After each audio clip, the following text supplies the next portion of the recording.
So this is called the Windsor Library, and obviously it's named in honor of the royal family of Great Britain.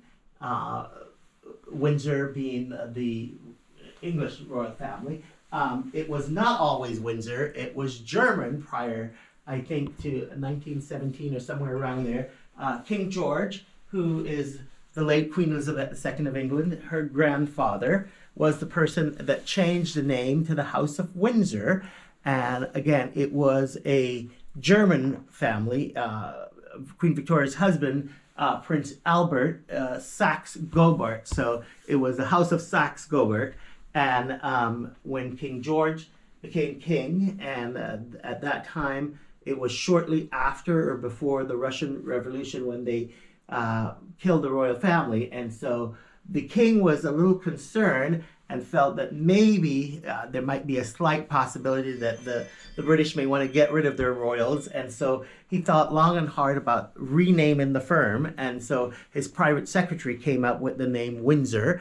Windsor Castle is the largest and the oldest inhabited castle in the world, and it still is used by the royal family. And so King George IV named it Windsor Castle, named the family after the castle, the House of Windsor. And so he is the creator of the House of Windsor. And obviously his son, King George V, which is the Queen's father, carried on the tradition. And his daughter, Elizabeth, who recently passed away, carried the House of Windsor. And today, the House of Windsor is, the head of the House of Windsor is King Charles III, or the second, Charles III, I believe.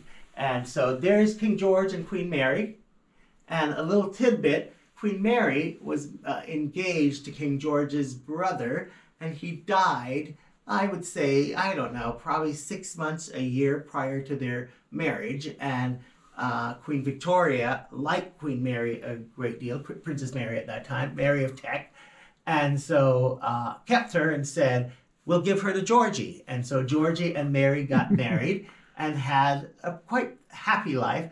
But Mary is truly an example of individual that duty comes first. And so she married somebody whom she really didn't know and probably didn't love, but was very faithful and did her job as queen. And Queen Mary is the first British United Kingdom consort that was born in England. Because prior to that, most queens were German. And so Queen Mary is the first consort that was actually born in England. And the Queen Mother, Queen Elizabeth, was not born in England. She was actually born in Scotland. But however, Scotland is a part of the United Kingdom, so I guess she would. But Queen Mary was the first. Because prior to Queen Mary, Queen Alexandra was the queen, and she was born in Denmark. And then prior to Queen Alexandra, it was Queen Victoria, and obviously she was not a consort, she was a reigning queen. So this room, one can look around this room and one can find whatever your heritage is. So if you're Dutch, we'll use the Dutch for example. There's William of Orange, first king of the Netherlands, here. And then there's Queen Wilhelmina as a little girl at 14 years old when she became queen. And then Queen Wilhelmina's granddaughter, who's Queen Beatrix, who was the last queen of the Netherlands. She's still alive. And today her son, Willem Alexander, is the current king of the Netherlands. Recently, as a matter of fact, yesterday, they had the service for King Constantine, who was the last king of Greece. Interestingly, the first king of Greece, the modern Greece, is King George. And King George was a Danish prince that was elected to be king of Greece, and actually it's called King of the Hellenes. And King George was a brother to Queen Alexandra of England. He was also the brother to Dagmar, who was the Tsarina of Russia, which is quite interesting. And Dagmar's son was Nicholas, the last king of Russia. So one can look around this room and one can find anything. So if you're Greek, we can point out the first king of Greece. If you're German, Germany has many principalities, And so if you are Bavarian, this is Ludwig. King Ludwig.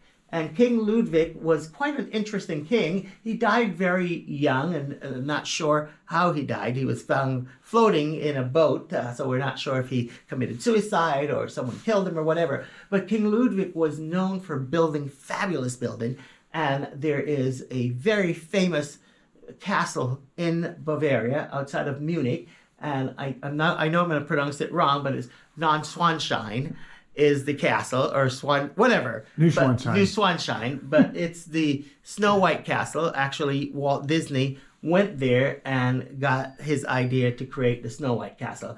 But it's very interesting because it's built into the mountains, and it's absolutely beautiful. So if you ever get an opportunity to go to Germany, Bavaria, it's about 2 hours outside of Munich.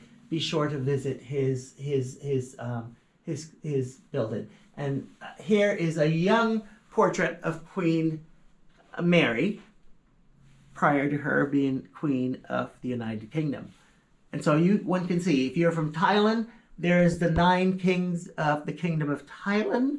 And over here is our American princess, Princess Grace, and that was painted by Ralph Wolf Culling.